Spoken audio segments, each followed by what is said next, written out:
The परीक्षा academy में आप सभी का स्वागत है। आज का विषय है उत्पादक, उपभोक्ता एवं अपघटक, प्रोड्यूसर्स, कंज्यूमर्स एंड डिकम्पोजर्स। निम्नलिखित में से कौन सा जीव पारतंत्र में प्रथम पोषण स्तर फर्स्ट ट्रोफिक लेवल का निर्माण करता है? प्राथमिक उपभोक्ता, उत्पादक, द्वितीयक उपभोक्ता, अपघटक। सही उत्तर है उत्पादक। उत्पादक सौर ऊर्जा का उपयोग कर भोजन का निर्माण करते हैं, इसलिए वे प्रथम पोषण स्तर बनाते हैं। निम्नलिखित में से किस समूह में केवल प्राथमिक उपभोक्ता सम्मिलित हैं? हिरण, खरगोश, टिड्डा, बाघ, शेर, तेंदुआ, सांप, मेढक, बाज, केचुआ, मशरूम, जीवाणु। सही उत्तर है हिरण, खरगोश, टिड्डा। प्राथमिक उपभोक्ता शाकाहारी होते हैं जो सीधे उत्पादकों पर निर्भर रहते हैं। कथन ए अपघटक पारतंत्र के सुचारू संचालन के लिए अनिवार्य हैं। कारण वे जटिल कार्बनिक पदार्थों को सरल अकार्बनिक पदार्थों में परिवर्तित कर देते हैं। कथन एवं कारण दोनों सही हैं तथा कारण सही व्याख्या है। कथन एवं कारण दोनों सही हैं, परंतु कारण सही व्याख्या नहीं है। कथन सही है, कारण गलत है। कथन गलत है, कारण सही है। सही उत्तर है कथन एवं कारण दोनों सही हैं तथा कारण सही व्याख्या है। अपघटक पोषक तत्वों का पुनर्चक्रण करते हैं तथा जैव भूरासायनिक चक्रों को बनाए रखते हैं। निम्नलिखित में से कौन सा जीव उत्पादक होने के साथ साथ ऑक्सीजन भी मुक्त करता है? साइनोबैक्टीरिया, केचुआ, मशरूम, गिद्ध। सही उत्तर है साइनोबैक्टीरिया। साइनोबैक्टीरिया ऑक्सीजनिक प्रकाश संश्लेषण करते हैं तथा उत्पादक के रूप में कार्य करते हैं। निम्नलिखित में से कौन सा सही सुमेलित है? उत्पादक स्वपोषी, प्राथमिक उपभोक्ता मांसाहारी, द्वितीयक उपभोक्ता शाकाहारी, अपघटक उत्पादक। सही उत्तर है उत्पादक स्वपोषी। उत्पादक अपना भोजन स्वयं बनाते हैं, इसलिए वे स्वपोषी कहलाते हैं। घास भूमि पारतंत्र में निम्नलिखित में से कौन द्वितीयक उपभोक्ता है? टिड्डा, मेढक, घास, गाय। सही उत्तर है मेढक। मेढक टिड्डे जैसे शाकाहारी कीटों का भक्षण करता है, इसलिए ये द्वितीयक उपभोक्ता है। निम्नलिखित कथनों पर विचार कीजिए। 1. उत्पादक अकार्बनिक पदार्थों को कार्बनिक पदार्थों में परिवर्तित करते हैं। 2. उपभोक्ता प्रत्यक्ष या अप्रत्यक्ष रूप से उत्पादकों पर निर्भर रहते हैं। 3. अपघटक पोषक तत्वों को पुनः पर्यावरण में मुक्त करते हैं। उपर्युक्त में से कौन से कथन सही हैं? केवल 1 और 2, केवल 2 और 3, केवल 1 और 3, 1, 2 और 3। सही उत्तर है 1, 2 और 3। तीनों कथन उत्पादकों, उपभोक्ताओं एवं अपघटकों की पारिस्थितिक भूमिका का सही वर्णन करते हैं। निम्नलिखित में से किसे अपघटक के रूप में वर्गीकृत किया जाता है? मशरूम, बकरी, बाज, घास। सही उत्तर है मशरूम। अधिकांश कवक, जिनमें मशरूम भी शामिल हैं, मृत कार्बनिक पदार्थों का अपघटन करते हैं। स्थलीय पारतंत्र में निम्नलिखित में से किस पोषण स्तर पर सामान्यतः सर्वाधिक जैव भार पाया जाता है? उत्पादक, प्राथमिक उपभोक्ता, द्वितीयक उपभोक्ता, तृतीयक उपभोक्ता। सही उत्तर है उत्पादक। अधिकांश स्थलीय पारतंत्रों में उत्पादकों का जैव भार सर्वाधिक होता है और वही उच्च पोषण स्तरों का आधार बनता है। निम्नलिखित में से कौन सा कथन अपघटकों के पारिस्थितिक महत्व को सर्वोत्तम रूप से स्पष्ट करता है? वे सौर विकिरण को बढ़ाते हैं, वे पोषक तत्वों का पुनर्चक्रण करते हैं तथा मृत कार्बनिक पदार्थों के संचय को रोकते हैं, वे कार्बन डाइऑक्साइड से कार्बोहाइड्रेट बनाते हैं, वे प्रथम पोषण स्तर पर होते हैं। सही उत्तर है वे पोषक तत्वों का पुनर्चक्रण करते हैं तथा मृत कार्बनिक पदार्थों के संचय को रोकते हैं। यदि अपघटक न हो तो पोषक तत्व मृत कार्बनिक पदार्थों में ही बंद रह जाएंगे तथा पारितंत्र की उत्पादकता घट जाएगी। स्थलीय पारितंत्रों में लगभग सभी उत्पादकों के लिए ऊर्जा का अंतिम स्रोत निम्नलिखित में से कौन सा है? पवन ऊर्जा, सौर ऊर्जा, भूतापीय ऊर्जा, रासायनिक ऊर्जा। सही उत्तर है सौर ऊर्जा। हरे पौधे प्रकाश संश्लेषण द्वारा सौर ऊर्जा को ग्रहण कर भोजन का निर्माण करते हैं। निम्नलिखित में से कौन सा जीव प्राथमिक उपभोक्ता होने के साथ साथ द्वितीयक उपभोक्ताओं का शिकार भी होता है? खरगोश, बाघ, बाज, सांप।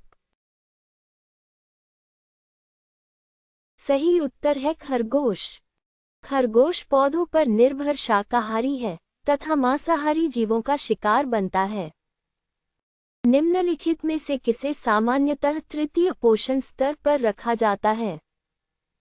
घास, टिड्डा, मेढक, बाज। सही उत्तर है मेढक।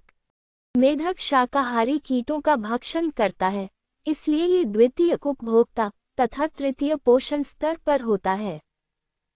निम्नलिखित में से किस समूह में केवल अपघटक सम्मिलित हैं? जीवाणु एवं कवक, शैवाल एवं मौस, केचुआ एवं बकरी, खरगोश एवं मशरूम।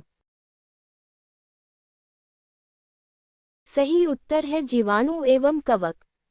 जीवाणु एवं कवक पारितंत्र के प्रमुख अपघटक हैं। कथन: ये उत्पादक पारिस्थितिक पिरामिड का आधार बनाते हैं। कारण: वे सौर ऊर्जा को रासायनिक ऊर्जा में परिवर्तित करते हैं। कथन एवं कारण दोनों सही हैं तथा कारण सही व्याख्या है। कथन एवं कारण दोनों सही हैं, परंतु कारण सही व्याख्या नहीं है। कथन सही है, कारण गलत है। कथन गलत है, कारण सही है। सही उत्तर है कथन एवं कारण दोनों सही हैं तथा कारण सही व्याख्या है। उत्पादक सौर ऊर्जा को भोजन में परिवर्तित करते हैं, इसलिए वे पारितंत्र की ऊर्जा का आधार होते हैं। निम्नलिखित में से कौन सर्वाहारी ओमनिवोर है? मनुष्य, गाय, बाघ, टिड्डा। सही उत्तर है मनुष्य। मनुष्य पौधों एवं जंतुओं दोनों से प्राप्त भोजन ग्रहण करता है, इसलिए वह सर्वाहारी है। निम्नलिखित में से कौन सी प्रक्रिया मुख्यतः अपघटकों से संबंधित है? प्रकाश संश्लेषण, खनिजीकरण, परागण, नाइट्रोजन अवशोषण। सही उत्तर है खनिजीकरण। अपघटक कार्बनिक पदार्थों का खनिजीकरण कर पोषक तत्वों को पुनः पर्यावरण में उपलब्ध कराते हैं। निम्नलिखित खाद्य श्रृंखला पर विचार कीजिए: घास, टिड्डा, मेढक, सांप। इसमें द्वितीयक उपभोक्ता कौन है? टिड्डा, घास, मेढक, सांप। सही उत्तर है मेढक।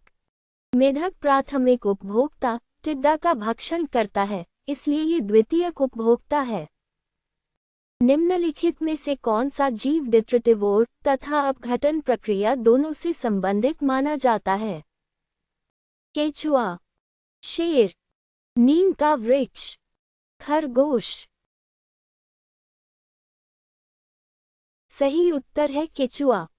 केचुआ मृत कार्बनिक पदार्थों को छोटे भागों में तोड़कर अपघटन की प्रक्रिया को तेज करता है। अपघटकों को प्रकृति के पुनर्चक्रक नेचर्स रिसाइक्लर्स क्यों कहा जाता है? वे केवल जीवित जीवों का भक्षण करते हैं। वे अकार्बनिक पदार्थों को कार्बनिक पदार्थों में बदलते हैं। वे मृत कार्बनिक पदार्थों का अपघटन कर पोषक तत्वों का पुनर्चक्रण करते हैं। वे सर्वोच्च पोषण स्तर पर होते हैं। सही उत्तर है वे मृत कार्बनिक पदार्थों का अपघटन कर पोषक तत्वों का पुनर्चक्रण करते हैं। अपघटक आवश्यक पोषक तत्वों को पुनः पर्यावरण में उपलब्ध कराते हैं, जिससे उत्पादक उनका दोबारा उपयोग कर सकें। अपघटकों के संबंध में निम्नलिखित कथनों पर विचार कीजिए। 1. वे मृत कार्बनिक पदार्थों से ऊर्जा प्राप्त करते हैं। 2. वे कार्बनिक यौगिकों को अकार्बनिक पोषक तत्वों में परिवर्तित करते हैं। 3. वे प्रथम पोषण स्तर पर स्थित होते हैं। उपर्युक्त में से कौन से कथन सही हैं? केवल 1 और 2, केवल 2 और 3, केवल 1 और 3, 1, 2 और 3। सही उत्तर है केवल 1 और 2। अपघटक मृत कार्बनिक पदार्थों से ऊर्जा प्राप्त करते हैं तथा पोषक तत्वों का खनिजीकरण करते हैं। वे प्रथम पोषण स्तर पर नहीं होते। निम्नलिखित में से कौन सी खाद्य श्रृंखला पोषण स्तरों के सही क्रम को प्रदर्शित करती है? घास खरगोश लोमड़ी बाज। खरगोश घास लोमड़ी बाज। घास लोमड़ी खरगोश बाज। लोमड़ी घास खरगोश बाज। सही उत्तर है घास खरगोश लोमड़ी बाज। ये क्रम उत्पादक प्राथमिक उपभोक्ता द्वितीयक उपभोक्ता तृतीयक उपभोक्ता को दर्शाता है। कथन ए सामान्यतः उत्पादकों की संख्या शीर्ष मांसाहारियों से अधिक होती है। कारण एक पोषण स्तर से अगले स्तर तक केवल थोड़ी सी ऊर्जा ही स्थानांतरित होती है। कथन एवं कारण दोनों सही हैं तथा कारण सही व्याख्या है। कथन एवं कारण दोनों सही हैं परंतु कारण सही व्याख्या नहीं है। कथन सही है, कारण गलत है। कथन गलत है, कारण सही है। सही उत्तर है कथन एवं कारण दोनों सही हैं तथा कारण सही व्याख्या है। प्रत्येक पोषण स्तर पर ऊर्जा की हानि होने के कारण उच्च पोषण स्तरों पर जीवों की संख्या कम होती जाती है। निम्नलिखित में से कौन सा जीव उत्पादक तथा अपघटक दोनों के रूप में कार्य कर सकता है? कोई भी जीव नहीं। नील हरित शैवाल, मशरूम, यूग्लिना। सही उत्तर है कोई भी जीव नहीं। उत्पादक भोजन बनाते हैं जबकि अपघटक मृत कार्बनिक पदार्थों का अपघटन करते हैं। सामान्य पारिस्थितिक वर्गीकरण में कोई भी जीव दोनों भूमिकाएं एक साथ नहीं निभाता। निम्नलिखित में से कौन तृतीयक उपभोक्ता का उदाहरण है? टिड्डा, मेढक, सांप, घास। सही उत्तर है सांप। घास, टिड्डा, मेढक, सांप खाद्य श्रृंखला में सांप तृतीयक उपभोक्ता होता है। वनों की पत्ती परत फॉरेस्ट लिटर में अपघटन प्रक्रिया का प्रारंभ मुख्यतः कौन करता है? कवक, बाघ, गाय, बाज। सही उत्तर है कवक। वनों की पत्ती परत में सेल्यूलोज एवं लिग्निन के अपघटन का प्रमुख कार्य कवक करते हैं। निम्नलिखित युग्मों पर विचार कीजिए। 1. घास उत्पादक। 2. गाय प्राथमिक उपभोक्ता। 3. बाघ द्वितीयक उपभोक्ता। उपर्युक्त में से कौन से युग्म सही सुमेलित हैं? केवल 1 और 2, केवल 2 और 3, केवल 1 और 3, 1, 2 और 3। सही उत्तर है 1, 2 और 3। घास उत्पादक है, गाय शाकाहारी अर्थात प्राथमिक उपभोक्ता है तथा बाघ शाकाहारियों का भक्षण करने के कारण द्वितीयक उपभोक्ता है। निम्नलिखित में से कौन सा समूह पोषण स्तर के घटते क्रम में सही व्यवस्थित है? बाज, सांप, मेढक, टिड्डा। सांप, बाज, मेढक, टिड्डा। मेढक, सांप, बाज, टिड्डा। टिड्डा, मेढक, सांप, बाज। सही उत्तर है बाज, सांप, मेढक, टिड्डा। ये क्रम उच्च पोषण स्तर से निम्न पोषण स्तर की ओर जाता है। यदि किसी पारतंत्र से अपघटक समाप्त हो जाएं, तो सबसे पहले क्या होगा? प्राथमिक उत्पादकता में तीव्र वृद्धि, मृत कार्बनिक पदार्थों का संचय तथा पोषक तत्वों की कमी, प्रकाश संश्लेषण में वृद्धि, परभक्षियों की संख्या में वृद्धि। सही उत्तर है मृत कार्बनिक पदार्थों का संचय तथा पोषक तत्वों की कमी। अपघटकों के अभाव में पोषक तत्वों का पुनर्चक्रण नहीं होगा और मृत कार्बनिक पदार्थ एकत्र होने लगेंगे। निम्नलिखित में से कौन सा कथन सही नहीं है? सभी उत्पादक स्वपोषी होते हैं। सभी अपघटक परपोषी होते हैं। सभी उपभोक्ता परपोषी होते हैं। सभी परपोषी अपघटक होते हैं। सही उत्तर है सभी परपोषी अपघटक होते हैं। उपभोक्ता भी परपोषी होते हैं, परंतु वे अपघटक नहीं होते, इसलिए सभी परपोषी अपघटक नहीं होते। हमसे जुड़ने के लिए धन्यवाद। ऐसे और प्रश्नों के लिए लाइक, शेयर और सब्सक्राइब करें।